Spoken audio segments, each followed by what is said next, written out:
Welcome to At Your Service, the service management podcast on the CRM Audio Network, with your hosts, Business Solutions MVPs, Sarah Jelinek, Scott LeFante, and Shawn Tabor.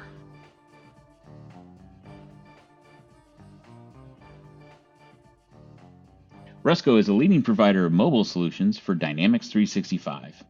Resco Mobile CRM is an invaluable tool for the field service engineer working in field service for Dynamics 365. Other solutions from Resco include Route Planner, which combines geographic and calendar data, even taking into account variables such as traffic and weather, to ensure that your field agents plan the optimal route possible to their work sites. Resco also offers inspections, which allows you to create, assign, complete, and evaluate field inspections with ease. Inspections enables you to shape every step of your inspection process. For more information on these solutions, or to request a demo for any of their offerings, visit www.resco.net. We thank Resco for sponsoring this episode of At Your Service. Well, hello there.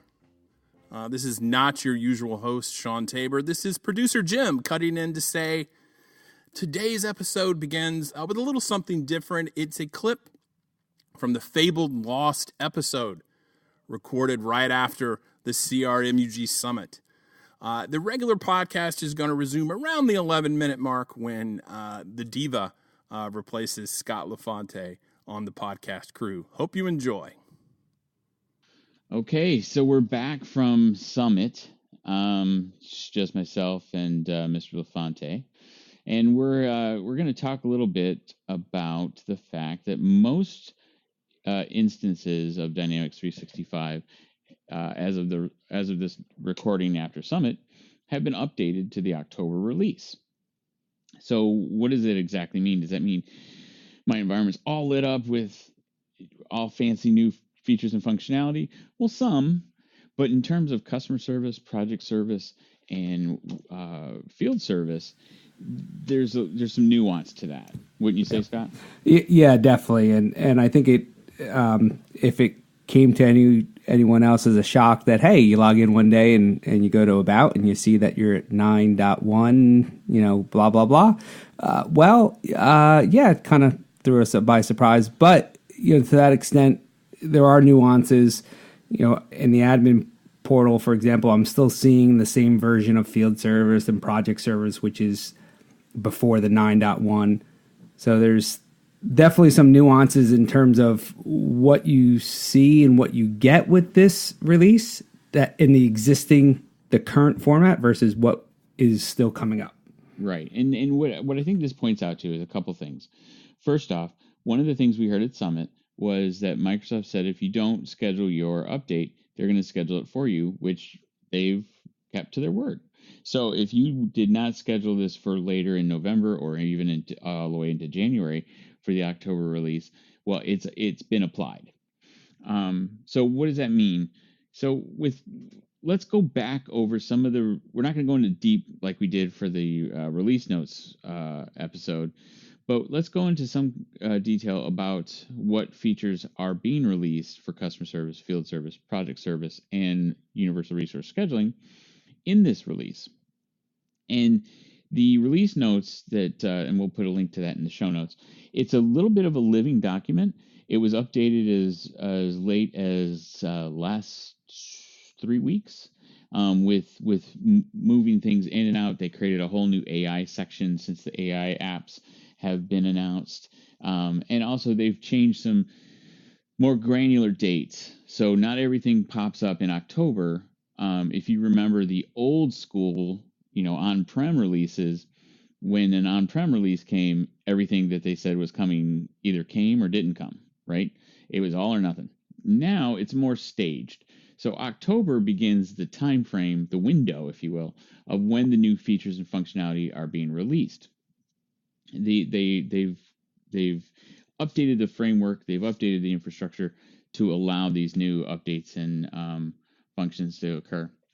And so for customer service, for example, in October, so this month, you're seeing new customer service admin settings. You're seeing relevant search for knowledge management. But in December, you're going to see suggest similar cases and knowledge article recommendation. For Unified Service Desk, in November, you'll have general availability for the Unified Service Desk admin experience on Unified Interface, which is great. You'll also see public preview of Edge support, Microsoft Edge.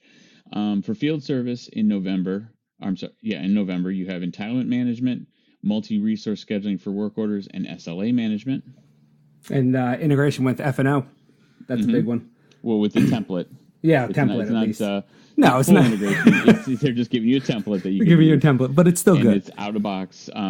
It's out of box integration. What? And as a nice little side note, if you keep tuned to CRM Audio in the near future with our new F&O podcast, where we're going to go into more detail about that integration template, and we're talking all things finance and operations. So keep an eye out for that. Yeah, that's going to be great news, and I think there's some really cool things coming with the field service mobile app too, which I know everyone wanted in October. You're going to have to wait till November. Right. Integration with the Microsoft Bot framework is generally available in November, and then the other two features, which is the background location sharing, so for GPS and things like that, and the push notifications will be a public preview. So still exciting. I know a lot of folks have been definitely around the push notification. That's a really big one that we see right now, Shawn, with our customers. Yep. Because I think that'll be pretty interesting to see how that works and what we have to do to get that set up. Right. Exactly. And then we have a bunch of functions coming out, features for unified resource scheduling in the November timeframe. You can define groups of requirements with conditional logic. You have multi-resource scheduling, schedule predefined resource crews, resource pools, which I know we're both very excited about, facility scheduling, capacity scheduling, changes to the schedule board. It goes on and on. Yeah. I think the one that looks cool that's still public preview in November is that informed scheduling. Yeah. I've seen some of it. We've spoke to Dan Gittler about that. That's going to be pretty cool and pretty exciting. I think the PowerApps sample app, as we're getting into this whole Power Platform now, right? We're talking about Flow and PowerApps, and just everything to extend D365 and make it more powerful. That's pretty significant that if I'm a scheduler and I'm on my phone, for example, and I'm at a doctor's appointment, I could still schedule. Yep, absolutely.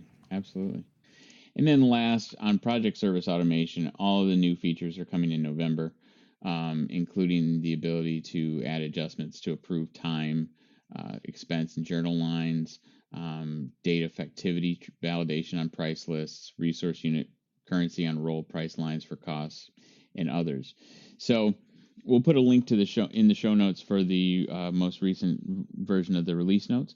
But it's great news. We're in the new 9.1 era of Dynamics 365 customer engagement. So let us know how your upgrade went and what features you're most excited about. We'll look forward to hearing from you either on voice@crm.audio, or you could reach us on the Twitter. Yeah, now I'm really curious to see what happens too when we have to upgrade those additional apps, field service, project service, customer service. Hopefully it goes extremely smooth. I know some of you out there have had issues going to 9.0 and having to upgrade field service or project service. There were some issues. I believe a lot of those have been worked out, and so fingers are crossed.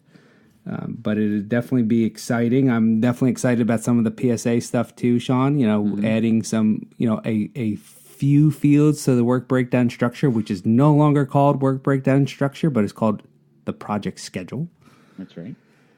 So it promises to, I think, provide additional functionality. I know a lot of folks are wanting, if you're a partner and you're on Partner Connect, there's a lot of talk around the PSA area. I think it's coming, right?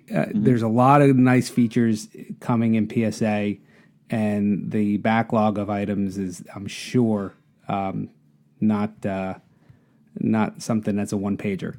So. No, exactly.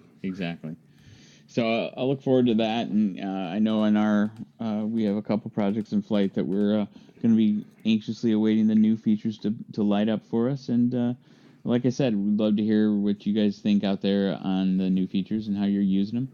And I think that wraps up our episode here, not only from Summit, but back home. What do you think? Yeah, go Yankees. Well, Red Sox are world champions now, so we live in that world. So, yeah, I don't think I need to even justify that comment.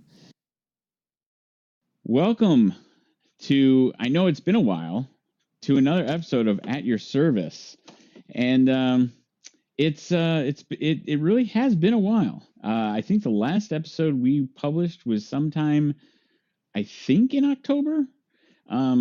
We actually have recorded a couple times, and just had some issues.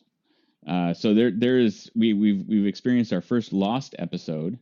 I'm very upset about that because it was the episode that we finally got Julie Yak on, and Yes. she talked for like 10 minutes, and it was great. And I doubt highly I will ever be able to get her on the podcast again because it was pure luck. So that's unfortunate. And we talked about the Summit, and we had lots of good conversation, and it's all to the winds. So, oh well. So we're recording here the last day of November. We're getting it in November, but this probably won't be released until sometime in December. So that'll make 2 months without an At Your Service. And I know all our service maniacs are freaking out, wondering where their content is. But we're back. Yes, we're back. And we almost didn't record today because Mr. LeFante is not available. He's on assignment, again, trying to find himself. And so I said, no, damn the torpedoes, full speed ahead. The Dynamics 365 Diva and I will push forward. The show must go on. So Absolutely. How you doing, Sarah? I'm doing fabulous, Shawn. And I think for our service people out there, my apologies as well. I think we just it's busy, conference season. We're busy being at your service for others. And it's hard to find time, but we're glad that we can make time today.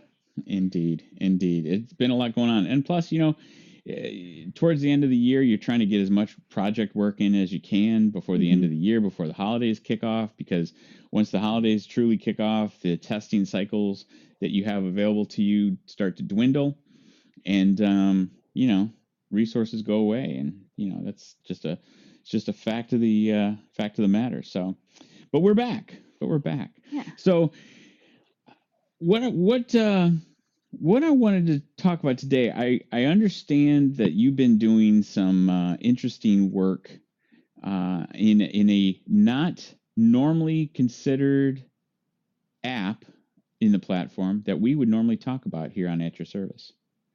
That's right, Shawn. I've been busy working with Dynamics 365 for talent. Actually, just recently got certified and was really kind of I've worked with it for about over a year now.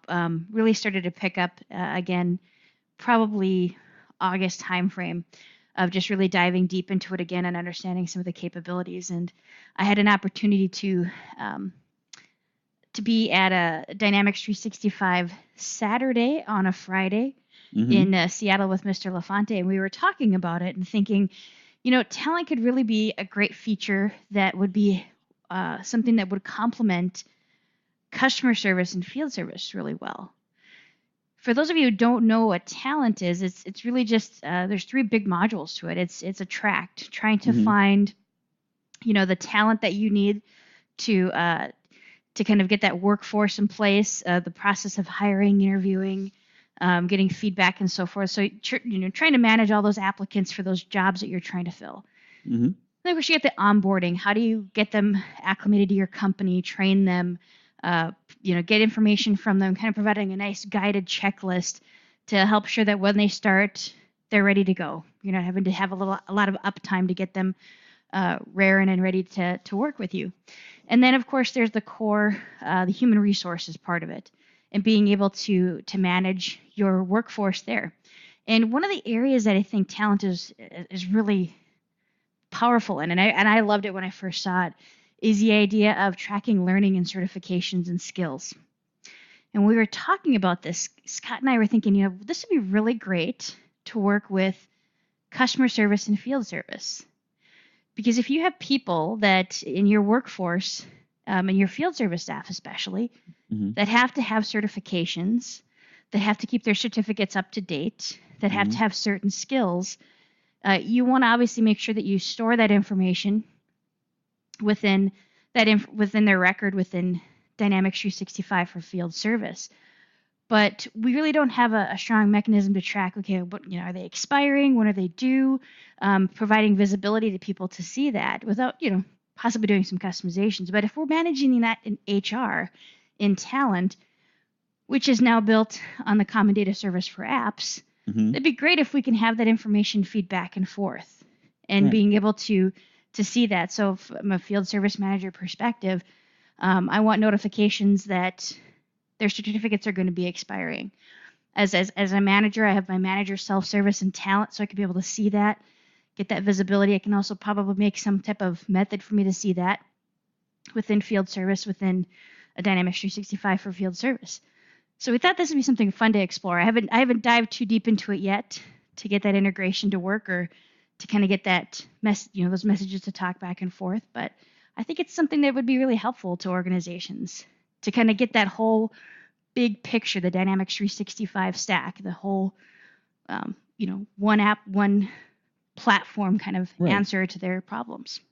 Well, in I think when I first looked at talent when it was in pilot, right, and it was the 3 separate apps that made up talent. You had the HR interface, you had the LinkedIn lead area, and then you had like an onboarding section, I believe it was, but it's been a while for me.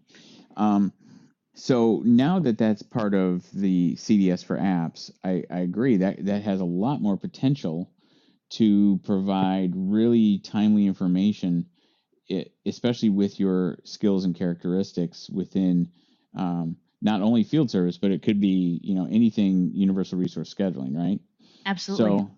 So I think that's great. And is it, since it's CDS, that shouldn't really be difficult to get integrated. But I would really be interested to see how that would work. I do have a project right now where we are integrating to an HR system for skills and characteristics for the field service workers, and it really does ring true as a reasonable use case. Absolutely. So for your employees to be able to access their information in HR, in talent, you should just have to have some type of team member license to be able to access that information. So the licensing information, I think I need to iron out a little bit more, but we're connecting those users to basically kind of your Dynamics or your Azure AD login, so to speak. So we should be able to connect those two. So that's something I'm looking to explore. If anyone has done that already, definitely contact us. It'd be interesting to hear more about that and see how it's working with talent and using Dynamics 365 field service or customer service. So what else have you uncovered with talent that maybe folks that haven't explored the use of talent, what have you uncovered that's really kind of useful and different than the other apps in the platform? So one of the newer things that I've seen is obviously we talk about the integration to other applications or other features that Microsoft has. So being able to embed a PowerApp, using Microsoft Forms with it as well to collect information. We can do that within the attract phase. Being able to handle the offer phase with that as well. Being able to create a package of, here's the documentation that you're going to need. And then when you get into the onboarding, obviously helping to kind of build that network of people that you want to know, and having the ability to integrate some of more advanced functionality like we have with the PowerApps, with Sway, being able to put information in there. So I think it's just a great way for people to provide some learning as well. And talking about the learning a little bit with the human resources is, being able to manage, kind of those skills what we talked about. I'm looking to maybe fill a position that's going to be coming vacant pretty soon. Being able to provide like a skills gap analysis to find out, of the people I have here that are internal, what skills do they need to acquire in order to be able to fill this potential position, or to do skills mapping and see, what levels are my employees at. So it's just, you can get really granular in looking at your staff and looking at your workforce. And I think it's just really helpful for organizations to be able to have that. So I look forward to continue to diving into it more and seeing how it's going to work with the entire big picture. It really does seem like an interesting tool. I haven't had much chance other than when it very, very first came out and was very new to take a look at it. But I could see how it can really unlock a lot of different things. Yep. One funny thing though is that disconnected from F&O completely? Because it's essentially an HR app outside of the ERP, right? Not entirely disconnected. You do have a one-way direction that you can take information from talent and you can push that over to finance and operations. So, for example, someone requesting PTO, which as I'm just sitting here talking about it, that's a great way for us to be able to incorporate that into finance. I'm sorry, not finance, field service. Is that someone makes a request, we store that information. I want to push that over to field service or customer service so I can update their schedule accordingly. So I just think that there's the opportunities are endless. It's just a matter of time to get that implemented and to get that finalized. But there is, going back to your question, sorry, just really excited. I thought about that as we're talking because that's my life. I'll probably be watching a commercial and start thinking, oh, great, I can do that in field service or customer service. That's just how I work. But the direction of it is kind of a separate. It's ideally you can have it without implementing finance and operations to manage your HR functionality and application without having to commit to having something like finance and operations. But there is a template that is available with the Common Data Service data integrator that you can actually push information in one direction from talent into finance and operations. So it's one directional right now. At this point, I don't think we're going to have direction be bi-directional work. We can come back into back into talent from finance and ops. Interesting.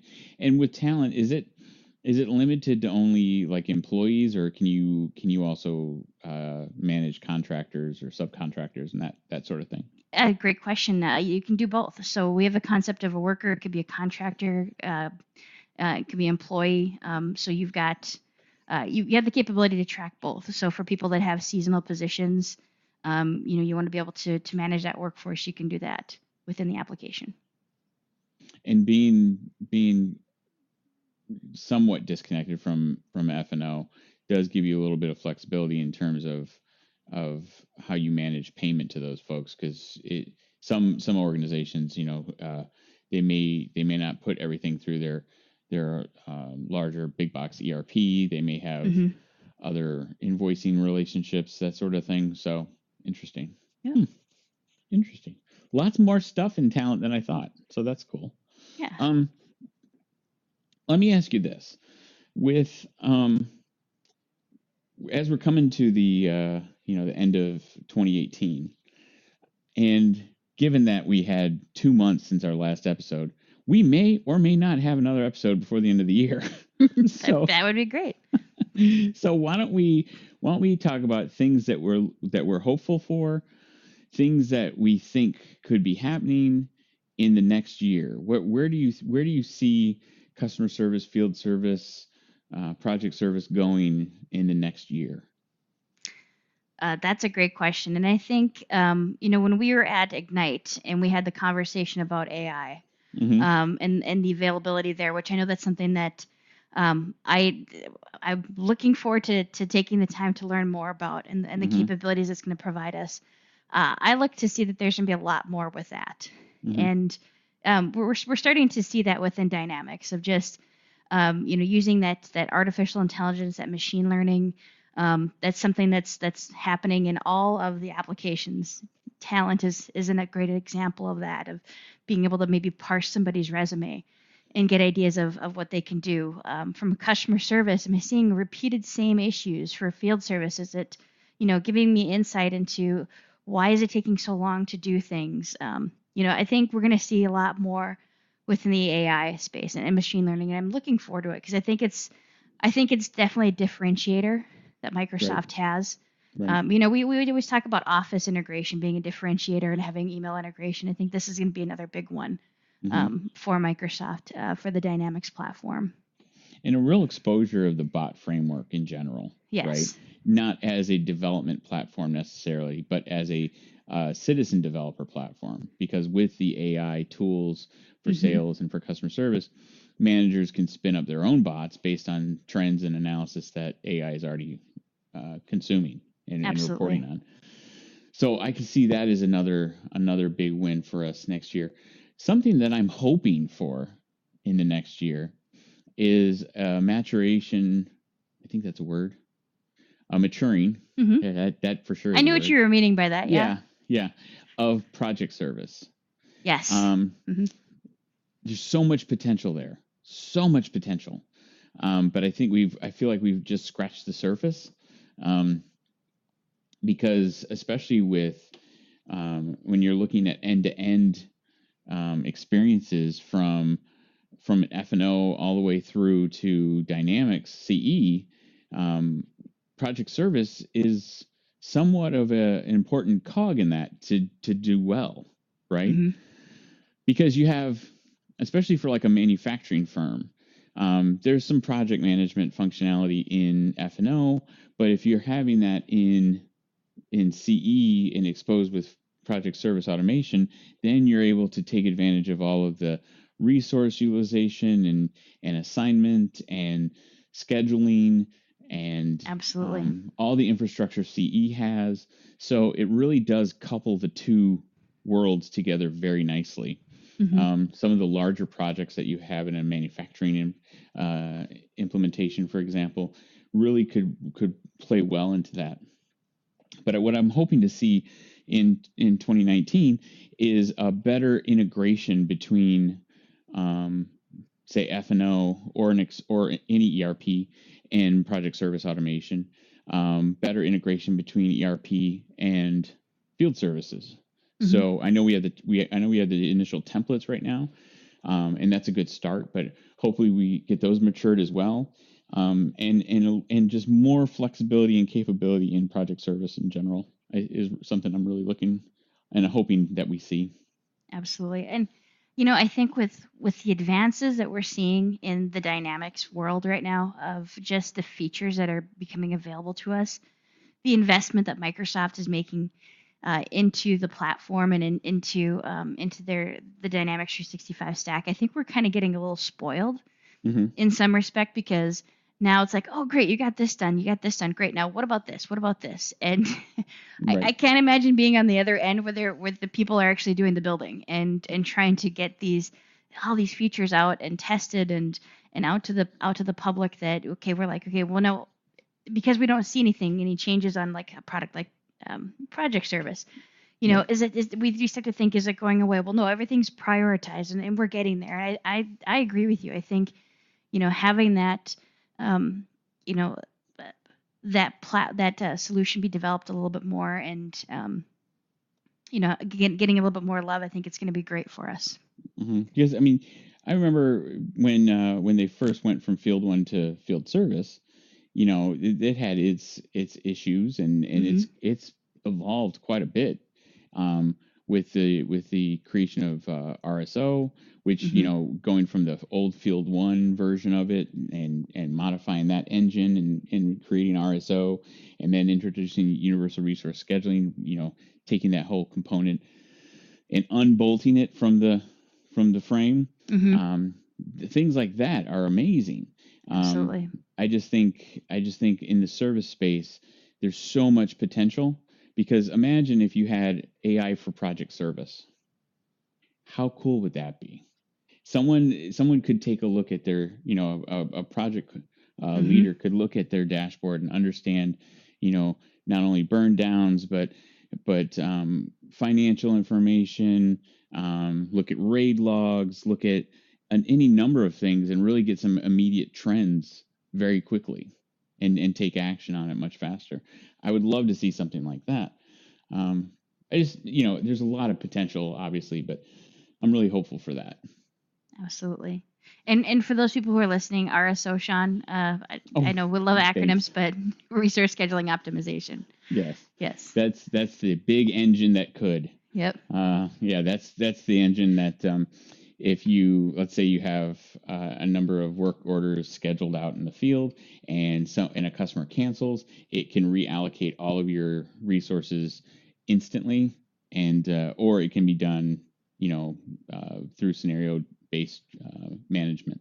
But that's what resource scheduling optimization is. I always fall back on the acronyms, so thank you for that, Sarah. We love acronyms. The challenge is that when you get into a different industry and they use the same acronyms, you're thinking something completely wrong. But that's our life. We figure it out.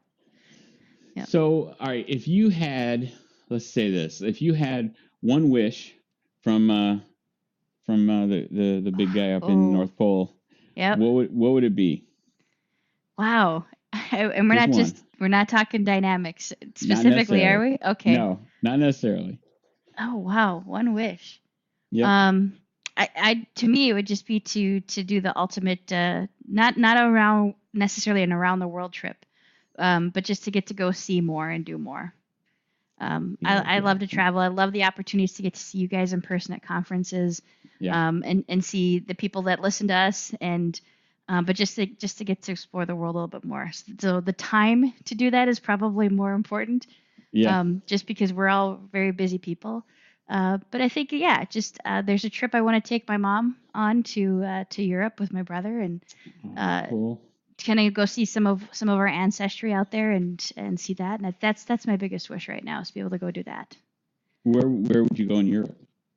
Well, it's probably not necessarily Europe now. It'd be, it's still Europe.